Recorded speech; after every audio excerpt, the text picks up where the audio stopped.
Welcome to Chicks Who Fly, a podcast dedicated to women pilots and women in aviation. My name is Anaya, and I am your host.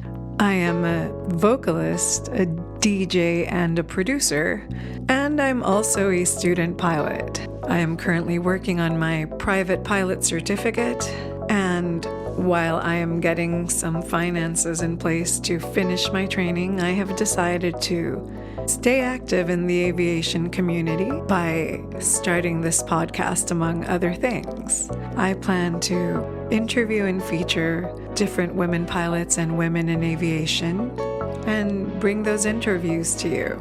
And hopefully you guys enjoy the interviews as much as I enjoy spending time with these amazing ladies. In today's episode, I get to have a conversation with Pilot Annie. Pilot Annie is a private pilot out of Collingwood, Ontario, currently working on her commercial license. She volunteers for many different organizations and also writes as a columnist and feature writer for COPA and Wings magazine. She is on the board of directors for the Northern Lights Aero Foundation and a proud first Canadian Chapter 99. In today's episode, we get to talk about the detours and scenic routes taken by Pilot Annie in her training, despite falling in love with aviation early on. We talk about online ground school training versus in-person ground school, the differences in training in Canada versus the US, the challenges and highlights of flight training, her love of adventure flying and bush flying, and being in a relationship with another pilot, and much, much more. Annie is enthusiastic and inspiring, and it was an absolute pleasure getting to chat with her. You can reach Annie on Instagram at @PilotAnnie or on her website, pilotannie.com, and that way you can check out all the cool projects and adventures that she shares on her social media. If you are enjoying this podcast, please consider following us on Spotify and subscribing on YouTube, as well as sharing with all your friends who might enjoy this podcast as well. Also, if you would like to be more intimately involved with the creation of this podcast, please consider becoming a patron on Patreon at Chicks Who Fly. You can reach us at chickswhoflyofficial@gmail.com and on our website, chickswhofly.com. So without further ado, please sit back and relax and enjoy the conversation that I got to have with Pilot Annie. Hi, welcome. I'm super pumped to have you on Chicks Who Fly today and to share your aviation story. Welcome. Thank you so much for having me. I'm really excited to get to know you and talk to you. Awesome. Me as well. And I love your Instagram. And I also did happen to hear an interview that you did on Pilot to Pilot with Justin Seams. So I think I have a little bit of background on how you started, but can you share that with our listeners? Yeah, absolutely. And thanks for listening to that podcast as well. I started flying about 6 years ago. And I'd always loved airports and airplanes growing up because I came from a fairly adventurous family, and my parents immigrated to Canada just a couple years before I was born, and my entire family still lives in Europe. So we would travel back and forth quite a bit to see uncles and aunts and cousins. And then as I grew older, I thought, this might be like a fun career to become a pilot. And I had a conversation with my guidance counselor, and she was pretty frank with me and said I didn't really have the grades. And she wasn't wrong at the time. Like I definitely wasn't applying myself as much as I should have in high school. And I guess I kind of put that idea on the back burner and pursued other things at the time. And I graduated from university and college and went traveling for a couple years and ended up in Australia towards the end of my travels. And I was watching these little airplanes take off from a little airfield just behind my house. And they I don't know, were just so inspiring. It was so cool watching them like take off and cruise the shorelines and look for all these different whale sharks and humpbacks and manta rays. And it was like a spotting company, so they were actually owned by the boat tour company in town. And so the pilot would go out and look for all these creatures, and then let the boats in the harbor know where to find them that day for the tourists to be able to go snorkeling with them. And I don't know, I just thought that was so cool. And at that time, I was trying to figure out my next move in my life, and I knew I was heading home soon, and I wasn't quite sure what I was going to do when I got home. And I've never been one for the rat race, and I thought that to give myself some more time before I kind of pursue, a career in what I'd already kind of studied, I thought I'd go back to school. And so I took my discovery flight when I returned to Canada, and I loved it so much. I took out a loan, and the rest is kind of history. But I always aspired to be a bush pilot. The Canadian North is really, really beautiful, and I thought that would be a really, really cool career, or at least a good entry into aviation. And so that was something that I was actively pursuing for a little while. And I got my private license, and I was planning to continue with my commercial. But at that time, my family and I had just discovered that my dad was diagnosed with Lou Gehrig's, or also known as ALS. And the general medical, I guess, belief is that most people that are diagnosed with it have a year and a half to live. So I kind of put my aspirations on hold because I knew that they were going to take me far from home. And I just got a regular job. Actually, was working at an insurance firm, and that was fine. It was great. Still working 9 to 5 somewhere else, and I'd still fly on my days off, and whenever I had some extra cash. And my dad ended up living another 5 years after that. So we were really blessed and lucky, and I guess the dream just kept getting put off and off. But that's not to say I wasn't flying. In that time, I still pursued aviation a lot and was involved in the aviation community here in Canada, and started volunteering for a lot of different women and aviation organizations, and joined the 99s, and just tried to get involved and keep active in aviation as much as I could, even though I wasn't actually pursuing a career at the time. And just about a year ago, I started to work towards my commercial ground school, and it was more so started as just a desire to keep my brain active in aviation. I started to realize I was after a few years, I'd forgot a lot of my, the ground school training. And so I thought it'd be cool to continue in my commercial ground school. So I started that online, and then just kind of this crazy sequence of events happened, and I got laid off from a job that I'd taken. And I just didn't really know what I wanted to do next. And I wasn't necessarily set on what I was doing before. And I decided to take the giant leap and pursue my commercial training full time. So that's what I've been doing since about November last year.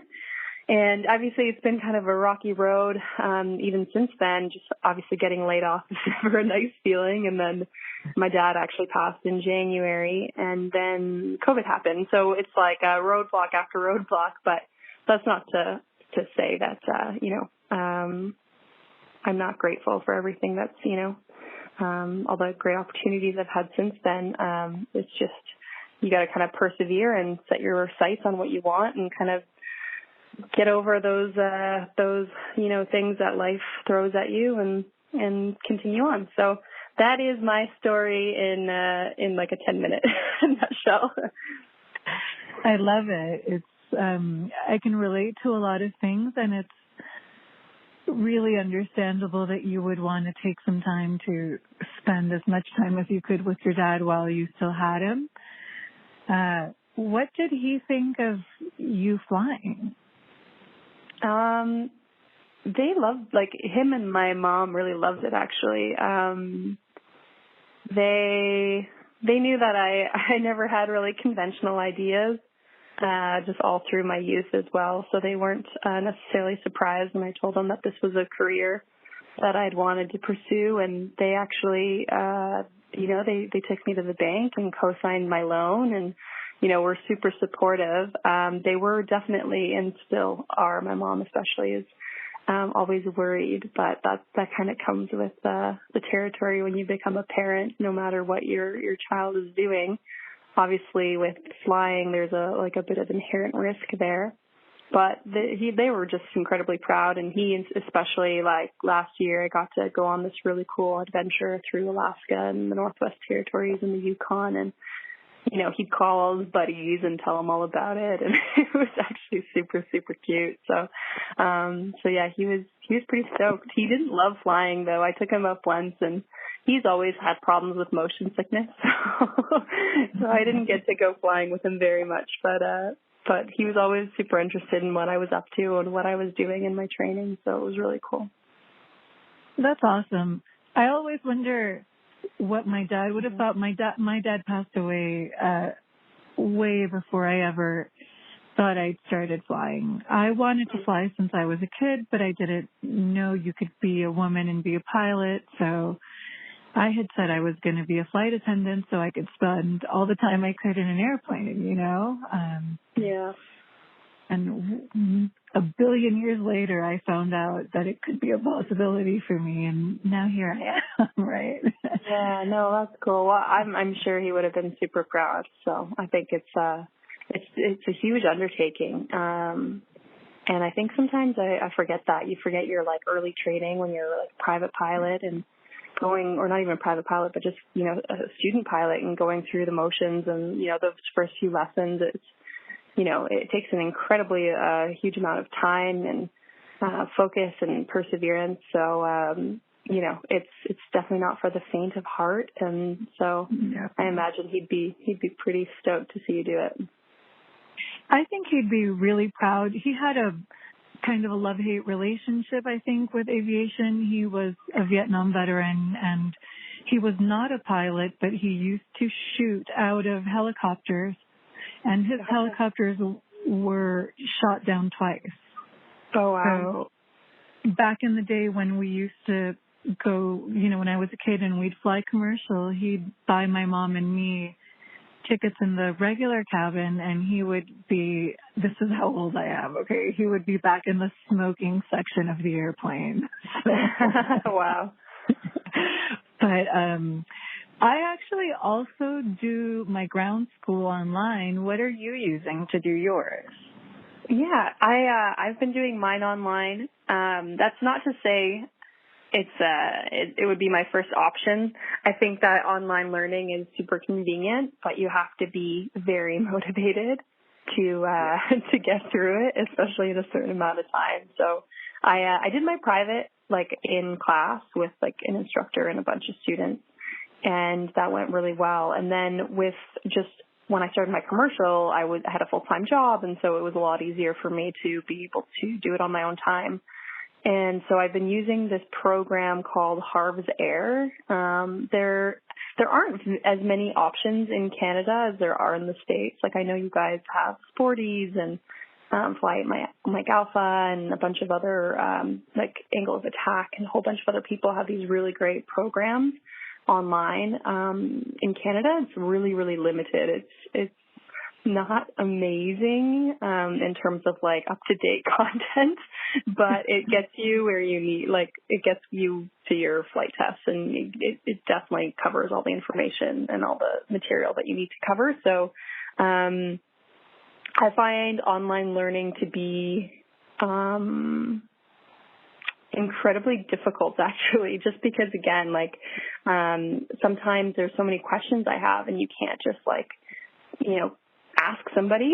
You have to, go out of your way to call up an instructor and then ask them about these questions that you have. Whereas in a classroom environment, you'd be able to, ask those questions as you go through your lesson. So, it's a means to an end, but it's fine for what I need it for. But if I could recommend anything to somebody, it would just be if there is a chance that somebody do a local course at their flight school, then that would be awesome. Oh, how are you finding it though with the online learning? I I'm good at that kind of stuff. I think I've always been a loner. I grew up as a professional dancer, so there's like a really high level of discipline that comes with that. Yeah. And it's come in really handy for flight training. I did use Flight Mike Alpha for a while. I really liked all of his content, and I also used M08 with Jason Shepard is what I used for my private pilot written. Yeah. And now I actually have this ridiculously massive playlist on YouTube of videos, Embry Riddle, and from also, of course, Jason Shepard, Rod Machado, and there's this one woman that does like all these like ground school stuff online. Her name is Cindy Holman, Hollman. Oh, cool. And I've got like 5 or 6 videos on power on stalls, and that many for power off, and that many for steep turns, etc., because everybody explains it slightly differently. And there's one thing that this one person said on Embry Riddle that made it like click for me, that I'd heard Jason Shepard say 85 million times, but like, you know, each one does it for something else. You never know what's going to make your brain click. I like it, but I will definitely enjoy, I think I mentioned before we started recording that I'm on my way to Santa Fe to start flying over there. And I look forward to being around other pilots and humans, even though there will be masks and social distancing and that kind of stuff. Yeah. It's all like, you know, trying to adjust. Yeah, definitely. And I think too, like half the battle is just getting into like a good environment, like a great setting will make all the difference in terms of like your progress. And that's awesome. Santa Fe will be really great, I'm sure. I think so too. I think it'll be the first time.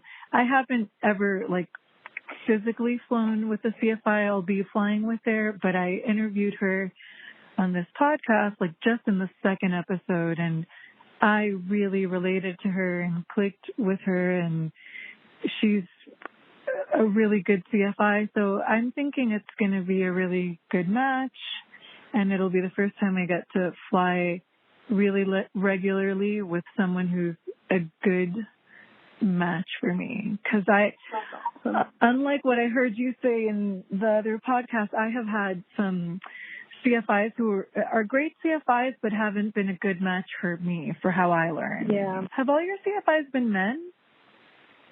Yeah, actually. I have never even thought about it until this moment, but yes.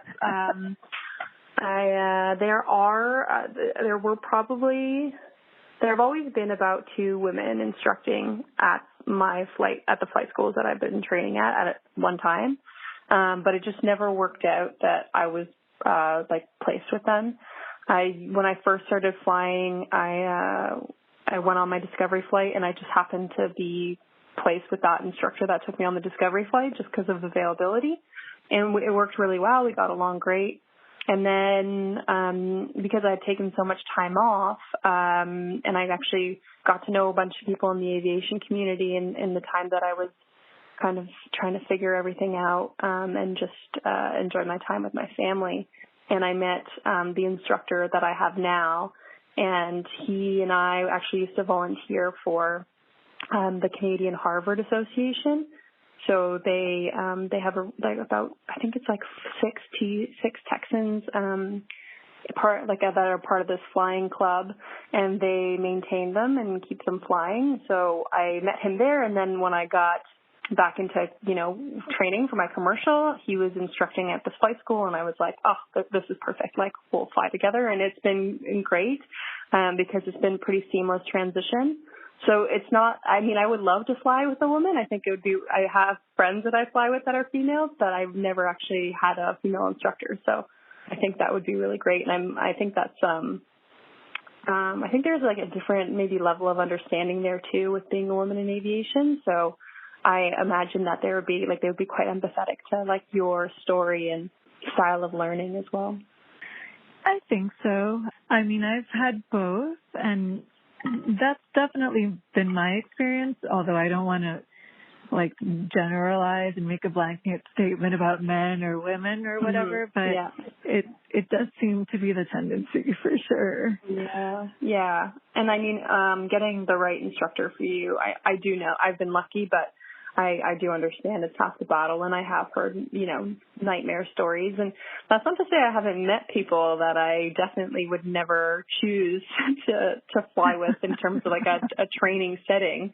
It just has never happened that I've actually been in a flight training situation with them. So, but it's just totally reasonable to understand that, sometimes you click with some people and sometimes certain personalities don't mesh, and everyone has a different learning style. So, I also encourage a lot of people to fly with a couple different instructors. Because like you said, Jason Shepard said something 80 times and you heard it, but it wasn't until, whoever else had said it differently that it really sunk in. And that's happened with me a couple times where I go flying with a different instructor just for the day. Once it was because my other instructor wasn't available and I still wanted to go flying. And it was like that one lesson, like it kind of, all the areas that I was maybe having a little bit of trouble with, got smoothed over because I just heard it from somebody else. It was a different perspective, the way they said it. There was something about it that just made me understand it better. So, yeah, it's weird how just one different word or even a different tone somehow makes it magically click. I think that's just odd, but I appreciate it. Yeah. No, you're not alone. Oh, good. Because I also forget that it's a hard thing. Like I remember one time, I'm also a member of the 99s, although my chapter is back in Los Angeles and I'm halfway to Santa Fe, but I remember telling them about something I was having a hard time with when I was flying and me expressing like, why is it so hard? And they're like, dude, you're studying and training to be a pilot. It's not an easy thing, It's not a mystery about this, You mentioned earlier that you visit a lot of family in Europe. Is your family in Poland? Yeah, exactly. Yeah. So my most of my uncles and aunts live in Poland, and then some of them are in France as well. But they're all Polish and immigrated to France, if anything, but generally Polish roots. Oh, cool. So do you speak Polish? Yeah, I do. So I'm the only one in my family that was actually born outside of Poland, and so growing up, I went, aside from going to my conventional school in Canada, I would spend weekends at Polish school. So I learned how to read, write, and speak. And I went to that. I did that all through my elementary school to high school, actually. So it's definitely helpful because it's a Slavic language. So often if I meet Russians or Ukrainians or even Czech sometimes, you can definitely make out what they're trying to say. It's made for a good little skill to have when traveling, that's for sure.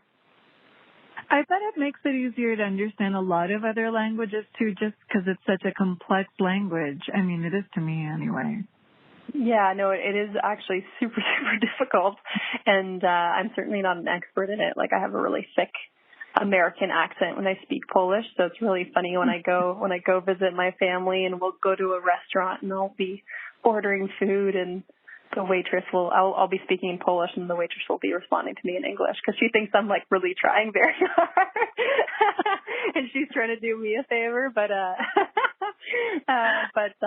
haven't actually been back in a little while. We were planning on going this winter to Poland for Christmas, but obviously pandemic pending, I'm not really quite sure what's going to happen, but yeah, I was really lucky to be able to travel quite a bit just because my family was there, and that was the priority for my parents, for me to be able to spend time with my family despite the fact that we lived an ocean away. Actually, my husband's a Polish citizen. Oh, no way. That's awesome. Does he speak Polish too? Is he like from there originally? No, my husband is Jewish from Argentina, and his grandparents fled Poland in World War II and settled in Argentina. And one day, my husband, we're musicians, so he was playing a gig at the Polish embassy in Buenos Aires, and he mentioned that his grandparents were Polish, like over the microphone, and he created a relationship with them, and they helped him get his Polish passport. No way. That's awesome. That's so cool. And I mean, super beneficial because Poland's part of the EU. So, I mean, correct. It's awesome because you can actually go live in Europe whenever. Yeah. I told him I was marrying him for his passport. That's so funny. I got to get mine renewed. I haven't, mine expired like a year ago and I've been lazy about that. So I got to get that paperwork done, but that's so cool. Yeah, the world is weird. Don't let any passports expire. I know, right? Definitely. Would you ever consider, you said that you were working on your commercial, would you ever consider going to fly professionally in the EU? I would love that. I feel like if I were to like fly outside of Canada, my first choice probably wouldn't be Europe. And not because it's a beautiful country. I mean, a beautiful continent. Obviously, there's so much to see, and it's so different. And I think I just always have had my heart set on adventure, and more so with regard to aviation, more like rugged places that maybe necessarily don't have a lot of are pretty rural, don't have a lot of people living there. And so Europe, in my mind, just seems like a very densely populated area where there's not a lot to explore that hasn't been explored already. So what really inspired me was my flight through the Canadian North last year. And it's just absolutely wild for a number of reasons. I mean, there's not very many people living up there in the first place, but the landscape is so untouched and the wildlife is unbelievable. And I'll never forget watching like belugas swim around in the Arctic Sea. And so that's really what I'm a bit of a romantic in that sense. And that's why aviation has always, drawn me in for that reason. And as much as I loved traveling, in a commercial airliner, that part has never really excited me as much as the destination or and so with flying in small aircraft, you can see so much and be pretty low to the ground. So I think that my partner and I, we've been talking a little bit about maybe getting involved in flying in a different country, but as far as I'm concerned, I think that it would be somewhere like New Zealand, for example, and maybe do seasonal work. Yeah, but probably not Europe, unfortunately. That's okay. I also love that show Bush Pilot. Yeah. Have you ever seen that other show called Worst Place to Be a Pilot? No, I haven't. Oh my gosh, I'm writing it down right now. Yes, look, there are a couple seasons and old episodes on YouTube that I was able to find. I don't know if I might be able to find something additional by using a VPN or something, but yeah, I swear I know it will be right up your alley. People landing in places that are only accessible by tiny airplanes, and you're landing next to crashed airplanes and, that didn't make it before you, and, natives who are flying in your airplane and are terrified. It's very cool. I think you'll enjoy it if you like the Bush Pilots show. Yeah, I'm definitely looking it up. But actually, one of my favorite people to follow on Instagram is Papua Pilot. I'm not sure if you've come across his Insta feed before, but I think he's like originally from England, but he's been flying out in Papua New Guinea for the last, I think, literally like 12 years or something, because I remember starting to follow him when I was living in New Zealand still. And the landscape is insane, and he like will land downhill on some crazy hilltop, and these tribes people will come out and see him, and he'll be dropping off like cargo for them, or picking up passengers to transport to hospitals, and it's pretty wild. And it's funny because like I think a lot of people have this idea that the aviation is only like commercial airline aviation. Like there's nothing outside of that available for pilots. It's not like I'm upset when people ask me when I'm going to be an airline pilot, but I always have to explain like that there's actually so much more available in aviation besides that, whether that be like agricultural or cargo, or there's just so much. So it's really cool to be able to have all these different types of flying opportunities, as long as obviously you want to travel for them, and obviously it's a very difficult lifestyle, I'm sure, but I mean that comes with a lot of benefits as well. Yeah, totally. I also am not. I don't think that my personality is a good match for something like an airline. I kind of see myself doing a charter or a small airline, perhaps doing like seaplanes, island hopping. If I can be in shorts and flip-flops and my hair down flying a plane, that would be awesome. That's wicked. Totally. Yeah, I agree. One thing I loved when I was living in Australia, this is going to be a little bit weird. They don't wear shoes all that often. So, and maybe literally you'll go to the grocery store and people will like literally be barefoot. And like, I kind of like enjoyed that. I literally for the 9 months I was living there was probably a 6-month period of time where I never wore shoes. I'd go into work barefoot. I'd go home, be barefoot, go grocery shopping, be barefoot. It was so, I don't know, it's kind of liberating to be able to just live like that. It's kind of cool.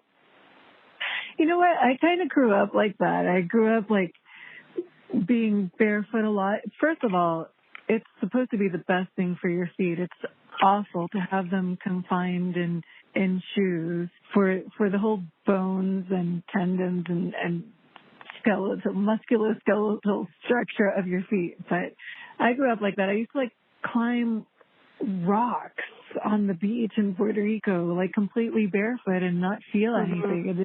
And now I have these like wussy city feet, and It's pretty funny. I'm definitely like a bit of a hippie at heart, so I can definitely relate to that. Yeah, I had a feeling when I heard, and you and I had already been following you for a while on Instagram because I just liked your content. And then when I heard you on the other podcast, I'm like, I had been meaning to reach out to you. It's like, let me do it because she sounds like a kindred spirit, totally. Oh, thank you. I appreciate that. Yeah, I feel like, I think travel is really important for everyone, and I think the one thing that definitely kind of shaped my life was that time that I spent abroad. When I finished school, I still had no idea what I wanted to do. I just applied for a working holiday visa in New Zealand, and then I stayed there for a year, and still loved my lifestyle because I was just working and traveling and going on all these beautiful hikes and different adventures, and then my visa expired, so I moved to Australia and did that. And I think that, I think that I had a really hard time adjusting to life when I moved back to Canada because, all my friends had already achieved so much in their careers in that time that I was away kind of being this nomad, and it was hard to really readjust to the rat race, but aviation was kind of my way of like still being a part of society whilst also still having a lot of freedom and adventure in my life. Yeah, I totally relate. That time when I did what you did after school, a little older, when I was singing in Asia, mostly a little bit in South America and Europe, it completely changed me. And I always say travel makes you a better person because travel makes you more empathetic, and it makes people who otherwise think this is the way things are done, they make people realize the myriad of ways that there are to do things, and that, you know, many of them are just valid and interesting and fun to learn and be a part of. I wanted to ask you, what was the hardest part of your flight training for you? What was like the hardest thing that it took a lot of extra study to get like that one thing to stick with you? Yeah, I think that I've always had like a harder time with stalls. Maybe it's because they scare the shit out of me. So I never liked practicing stalls without my instructor in the airplane, and it was just like, I don't know, there was like, I had a mental block with regard to that particular exercise, and it really just took a lot of practice and repetition for me to be able to kind of get through it. But I still kind of struggle with it too. Like, for example, I was flying this Cherokee just this week with my instructor, and we were doing slow flight and stalls and just, you know, brushing up from my commercial flight test. And it's not my favorite skill, you know. I mean, obviously I understand the importance of it, but I think it just scares the shit out of me. So it's something that I've definitely had a really hard time with through my training, and it's still something I'm like very, very cautious with. But yeah, that would probably be one of the more difficult things I had trouble with. Also, I think engines and airframes was like kind of a hard unit for me to cover. I'm not necessarily the most mechanically inclined person. So not like, I mean, you could read all the books you want, but until you see it in front of you, it didn't really make very much sense to me. And so it's been really cool with just recently purchasing my first airplane with some friends of mine. It's been great because my one friend, Adam, he is a mechanic, and we've been spending a lot of time working on our airplane together. And I don't know, it's just like once you've taken something apart, you have a different understanding of it and a better understanding of it. So that's something that I found helped me. And I probably, if I could have, I probably would have spent more time in the maintenance shop if I had had the opportunity when I first started learning, because I think that a lot of that I just memorized for the sake of passing an exam, but I didn't really understand the concepts all that well. So it's obviously still something that I'm working towards, and I don't know that I'll ever have like 100% understanding of how everything works, but it's certainly something I'm getting stronger and more comfortable with. So that would be, those are like the two things that I really had probably the most challenging time with. Yeah, totally. You know what? I've been facing my fear of stalls with a lot of these videos from so many different people, and hopefully I can stare that fear in the face. And also, aircraft systems are not my strongest thing, so hopefully once I get in front of the airplane, that'll get better. I don't know if that's just like a common couple sticking points, or if it's just a coincidence that we both struggle with the same things. Was there anything that came like really natural to you when it came to flying? I think just like the feel of it came a lot simpler than like the actual flying was easier for me than studying and actually understanding the concepts of it. So yeah, that was probably like, you know, taxiing took me absolutely no time. There was something about taxiing around that I just got right away. And I know that usually sometimes that's actually something that like a lot of students struggle with. And crosswind landings came like super, super easy. Even like what was weird is that I felt like my crosswind landings were actually better than my normal landings. So there's things like that like just weirdly came to me easier than maybe some people, but that's not to say I didn't struggle in other areas. Like steep turns for some reason. I couldn't hold altitude. So that took some more practice. But I mean, it's funny. Like sometimes there's actually no rhyme or reason why you're you're getting one concept more than the other. It's just timing and I guess a bit of experience. Yeah, that makes sense. Totally. I'm looking forward to see how it feels to be in an airplane again. It's been forever. I feel like I've never flown an airplane, honestly. Oh, no, it's fine. You know what? The thing is that like it's half of it's just a mind game, right? Like when you're away from something for a while, you start to doubt yourself. And that usually is the biggest thing to conquer. I would never say that flying an airplane is like, I don't know, like riding a bike because it is very, very different.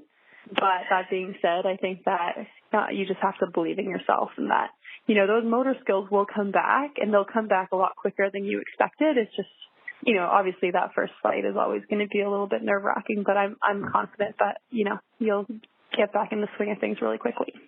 Yeah. I think it'll come back sooner. I often really underestimate myself, but I can't wait to get in there. I was ready to start flying. I had scheduled a bunch of lessons to start flying again when coronavirus cancellations hit Palm Springs, which is where I was living.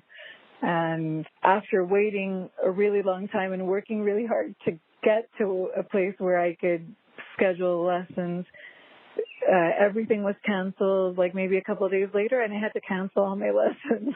So, no. Yeah, that's brutal. But, there were great people there. I'm not going to unknow them. I was actually working at the SBO when this all hit. I mean, I was still DJing in the casinos and hotels, and then I had a day job at a really small but cool airport really close to my house, and that's where my flight school was. Mm-hmm. Yeah, and I learned so much, and I got to be the voice of the other side of the Unicom, Nice. So it definitely, I spent a lot of time hearing how it's done, how it's definitely not done, and getting comfortable also with speaking more quickly because I'm not a fast speaker, and you have to handle all these different aircraft. Sometimes it's pretty busy, So yeah.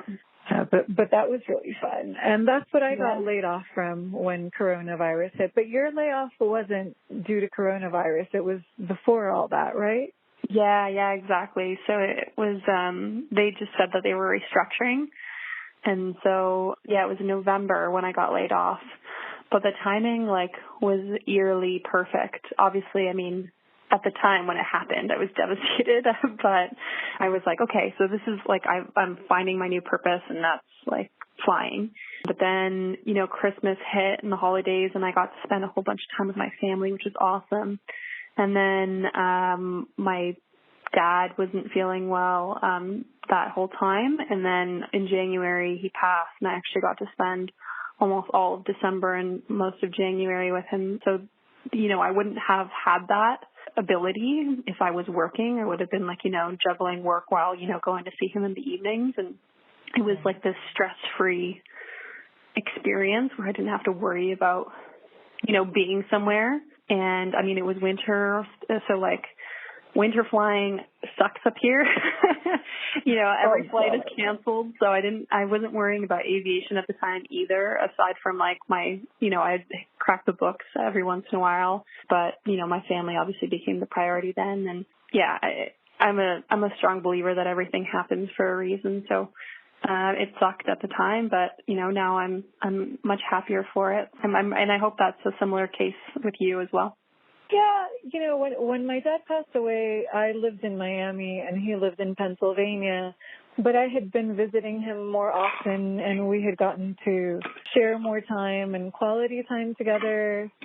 And also, I don't know, just talk about things that we had never talked about before, because when I was little and he was freshly back from Vietnam, he was still having flashbacks and really intense experiences, and then it had been over 20 years, and he had a support system in Pennsylvania. There was a large veteran community. Mm-hmm. And I think it made it easier for him to be able to talk about those things and process them in a way that wasn't so overwhelming.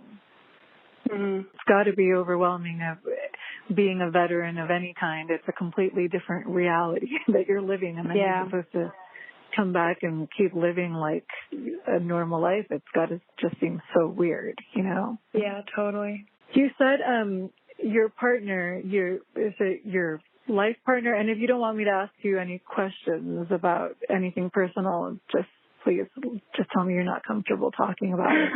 No, it's all good. Okay. Yeah, no, my boyfriend Marcus, he's a helicopter pilot, so he's cool. he's been flying. I think it's like literally 15 years now or 12 years. I can't remember. He's been flying for a long time anyway, and he definitely loves fixed wing flying as well. So we recently purchased an airplane with our friends, and he's just started his fixed wing license. So that's pretty exciting. He logged, I think, like 2.5 hours just last weekend. So I'm feeling like super proud of them. Proud mom moment there, watching him go off into the sunset. But yeah, so he's the chief pilot for a sightseeing and charter company in Collingwood, Ontario. Ooh, that sounds like a really cool job. Yeah, it is. I'm super lucky too, because there's, often times where I can go along with him to different places in the helicopter. So I definitely have definitely a love for the salami slicers, we call it, or helicopters. I'd never heard that, but that's awesome. Is it cool having a partner who's also an aviator? Yeah, I think I appreciate it a lot more, because my previous relationship was with like a non-pilot, which is totally okay. Not to say that relationships don't work if they're not pilots. It was just I think maybe I harbored a bit of guilt in that relationship, because if I was flying and he was home, and he didn't necessarily love me flying because he knew it was like a really big financial burden on me. So I felt a lot of guilt there. But being in a relationship with somebody that also flies, they obviously understand what you're going through and how much you love it. So it works out really well too, because it's no different for him and his situation. Like, he's so busy in the summertime. Obviously, it's his craziest season, and I understand that. So I'm like, go get him, Tiger. Like, that's okay. I'll have dinner for you whenever you get home, and and if that's the only time we get to spend together, then that's probably more than a lot of other pilots. Obviously, with helicopters, he's home every night, which is pretty cool. So, yeah, it's been awesome. And we also it's cool because we love going to air shows, and he will watch, different documentaries together and get to hang out at the airport together. And so it definitely helps our relationship for sure, having the same passion. Yeah, that sounds really fun. My husband loves aviation, and he was actually one of the original people. He really pushed me to look into it when I was still thinking that was like so not realistic.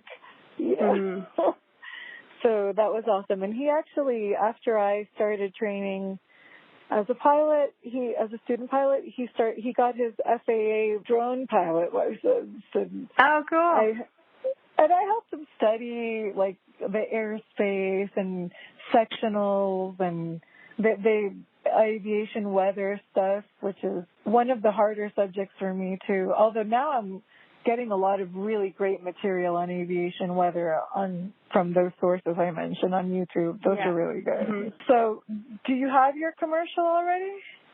I'm just finishing it now. So I just wrote my written. I wrote my written, geez. Somebody needs some more coffee. I wrote the exam and it passed, not on the first try, which I think is important for everyone to know, because, there's always going to be things that you fail in life. And I just happened to, partial, we call it in Canada. It's when you fail one section of the exam. So it's a section exam, and I had to go rewrite general knowledge. So I just went in, and I think it was like a 35 question exam. So I went in last week to rewrite it and pass. So that was a really nice feeling. And then I just completed, I know, it was a huge weight off my shoulders.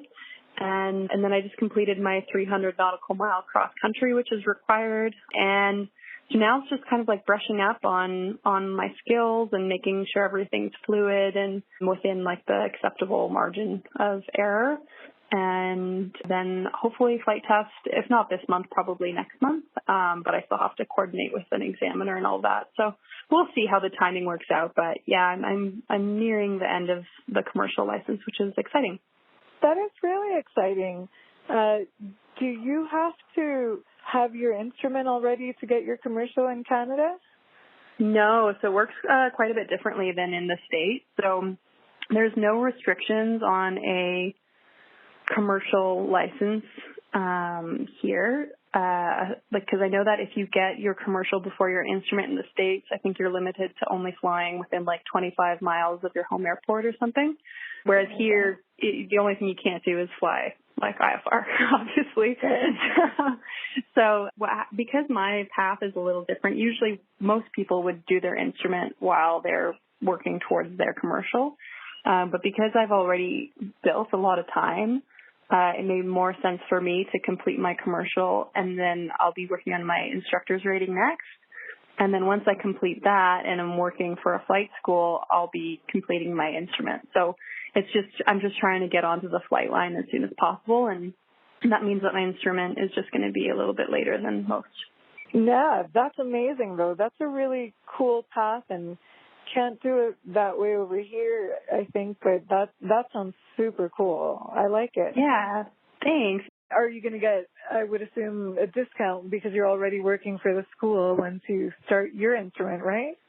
Yeah, exactly. So a lot of flight schools do offer things like that, especially if they know it's for people that are going to be sticking around for a while.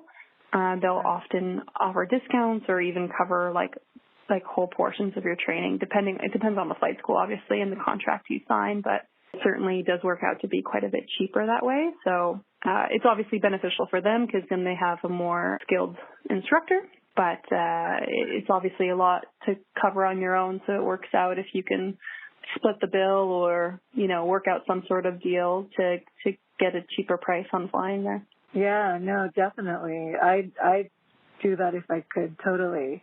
What kind of plane did you start learning in too, and what did you buy? Did you buy the same kind of plane you learned in?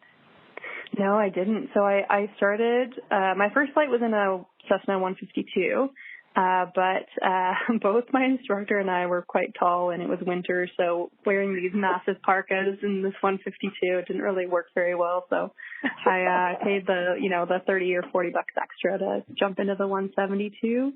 So most of my time is in 170. Well, a lot of it is in 172s. I wouldn't say most of it. I also have a lot of time in Piper Tri-Pacer and a Cardinal. So Cessna 177 retractable. And the plane we just bought is a Cherokee 140, which I think I only had like maybe 10 hours in, if that, and it wasn't really consistent at all. So it's very different because it's like low wing and just like a different sight picture. So that's actually what I've been working on the most recently, is just getting used to different characteristics of this airplane. It lands differently. There's less, you flare a lot less, and there's just a different feel to it. Not to say it's really all that complicated. It's still, when it boils down to it, it's still an airplane, but it's just like little things I've been trying to perfect with it. So. Oh, cool. No, that's really interesting. I've had to fly a bunch of different airplanes while I've been learning too, so I can relate. I did Piper Cherokee. I did a few 172s, and I did a Grumman Trainer. So that one was wicked. fun. Those look really cool. And it's so cool with the glass canopy and being able to fly with it cracked open. And totally, yeah. They look super sick. And in the summer in the valley in Los Angeles, when it's boiling hot and you can get some altitude and crack that canopy, that's pretty fun. Yeah, absolutely. You know what? I didn't even know about them until recently. I saw a friend of mine through Instagram just bought his first airplane, and it's a Grumman, and they look so cool. They look like a lot of fun. So I'm going to have to do some more research into them.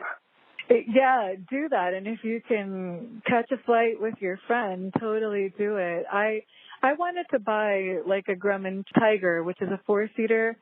But since the school had that trainer, I started flying it because I wanted to get the feel for the Grumman. So I wanted to ask you if you have any advice for student pilots or people who are working towards any ratings. Yeah, totally. I think like my favorite piece of advice and just something I really love doing and I'm really grateful for because somebody introduced me to it is just spending time at your airport and getting to know your, aviation community. I think that a lot of new students don't, step out from their flight school and don't, walk down the hangar rows just and poke their heads in and say hi to, some of the old boys and gals that are, hanging out at the airport. I think there's a lot of value in people who've been in the aviation industry, whether that be, professionally or privately. And there's so much value in general aviation. So I know that a lot of flight students, have their heart set on the airlines and they get so caught up in training that they maybe don't get to like sit back and enjoy the magic of aviation and, in general aviation specifically. So I would recommend for new pilots to, reach out to their community, see if there's any like cool airport barbecues or different events at your airfield. And so that's my biggest piece of advice is just, it's sometimes hard to just, meet new people and it can be kind of uncomfortable when you're new and when you don't know anyone. But I was really lucky because I met somebody at a gliding club that I joined, and they introduced me to a slew of people at my local airport that I wouldn't have known otherwise. And I ended up helping refurbish a Cardinal and redo the interior for it. And just like a bunch of other experiences like that, I ended up flying to Oshkosh for the first time in a Lake Buccaneer through, again, a gentleman I met at the airport. So there's a lot of really cool opportunities you can find if you just kind of put yourself out there. Yeah, that sounds amazing. Absolutely. You brought up a couple times a flight that you did across the northern Canada. I believe it was for Hope Air. Yeah, because, again, I heard that on the other podcast. I listened to it again a little bit this morning since my cat woke me up so early. That sounded like an incredible experience. What was your favorite thing about that trip? Oh, wow. I think I just loved the type of flying it was. It's so different from what I was used to. Aside from, general emergency procedures in an airplane, there was so much consideration on like survival kits and emergency response, I suppose. So that was a really big, really great learning opportunity for me. But I think it was also just the idea that, most people don't have the opportunity to see that part of our country and get to experience how remote, like Canada is. I think we have like 36 million people in Canada, and the majority of them live in the most populated cities. So it was pretty, awe-inspiring to see just like the beauty of Canada and the North. Yeah, that actually sounds stunning. Do you have a bucket list aviation item that you're particularly looking forward or committed to crossing off your list? I've never flown in a biplane before, and I've always wanted to because I think it would just be like everything I love most about aviation in terms of like that romanticism and just like feeling free. And I don't know, I think there's something probably, maybe I'm just like building it up in my head, but I bet it's pretty spectacular to, fly in a biplane and have a cockpit open, have the wind like, rustle through your hair while you're flying. I think that'd be pretty amazing. So that's probably up there on the bucket list for sure. Yeah, no, that sounds pretty amazing to me. I don't think it's just you. Yeah, mine is seaplanes. You know, I want to live on a boat close to a seaplane base and get to do like fun island hopping and wildlife spotting stuff. That sounds so cool. And flying like 500 feet above the water, you know. Yeah, that'd be awesome. Yeah, I actually saw a flying dinghy in some YouTube video of some sailing people that I follow. Oh, really? It was kind of like a glider, like a motor glider, but what you sit in was an actual dinghy. It was a dinghy with glider wings attached to it and a motor, and they flew around in it. It was incredible. Wow, how cool is that? That sounds awesome. Yeah, I got to find out. I saw it a while ago. I can't remember where I saw it, but it was pretty cool. It's so much fun talking to you. Is there any last thing that you want to leave the listeners with? Oh, well, thank you. I appreciate you reaching out to me, and I love talking to you too, and like kind of hearing bits and pieces of your story also. As far as leaving the listeners with anything in particular is, I don't know, keep chugging at it. I know that it can be pretty discouraging sometimes. Aviation is it's not the easiest path, but it's well worth it. And you know, we're really lucky that we have a really supportive community, and there's a lot of people out there that are willing to help if you need a hand, myself included. So if there's ever a time you have some questions or need some advice, I mean, I'm not an expert, but there are certain things that I've been through that I can certainly help with. So I'm always here. Thank you. Thank you for that. Maybe we'll run into each other, hopefully not literally, up there in the sky. I would love that. And that concludes the conversation that I got to have with pilot Annie. Thank you so much for hanging out with us here at Chicks Who Fly. We really enjoy doing this podcast for you. If you are enjoying this podcast, please consider following us on Spotify and subscribing on YouTube, as well as sharing with all your friends who might enjoy this podcast as well. Also, if you would like to be more intimately involved with the creation of this podcast, please consider becoming a patron on Patreon at Chicks Who Fly. You can reach us at chickswhoflyofficial@gmail.com and on our website, chickswhofly.com. Thank you so much once again, and we look forward to spending some more time with you on the next episode of Chicks Who Fly.